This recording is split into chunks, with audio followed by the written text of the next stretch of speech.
நடுவிலே, அந்த செங்கடலின் நடுவிலே உன்னை நான் வெட்டாந்தரையிலே உன்னை நடக்க பண்ணினேனே, அதை நீ மறந்து விட்டாயோ? இன்னைக்கு ஆண்டவர் அநேக பேரிடத்துல கர்த்தர் பேசுகிற ஒரு வார்த்தை, ஆதியிலே தேவன் உங்களை நடத்தின விதங்களை சில நேரங்களில் மறந்து போய் அநேக மரணத்தின் தருவாயிலிருந்து கர்த்தர் தூக்கி எடுத்திருக்கிறார், பலவீனத்தின் மத்தியிலே தூக்கி எடுத்திருக்கிறார். சில நேரங்களில் நாம் அதை மறந்து விட்டு ஆண்டவர் என்ன செய்வது, அவர் என்ன செய்ய போறார், எதிரியின் கையில நம்ம ஒப்பு கொடுத்துருவாரோ, பிசாசின் கையில நம்ம ஒப்பு கொடுத்துருவாரோ, அல்லது சாத்தானினுடைய ஆளுகைக்கு ஒப்பு கொடுத்துருவாரோ என்ற பயமும் திகிலும் நெருக்கமும் காணப்படுகிறது.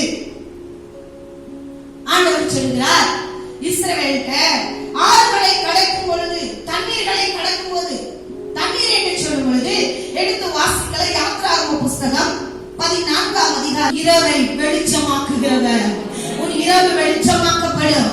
ஆமென், சோத்திர. போராட்டம் என்கிற இருள், ஆமென், இரவை வெளிச்சமாக்குகிற கர்த்தர் தான் இன்னைக்கு நம்மளோடு கூட பேசுகிறார்.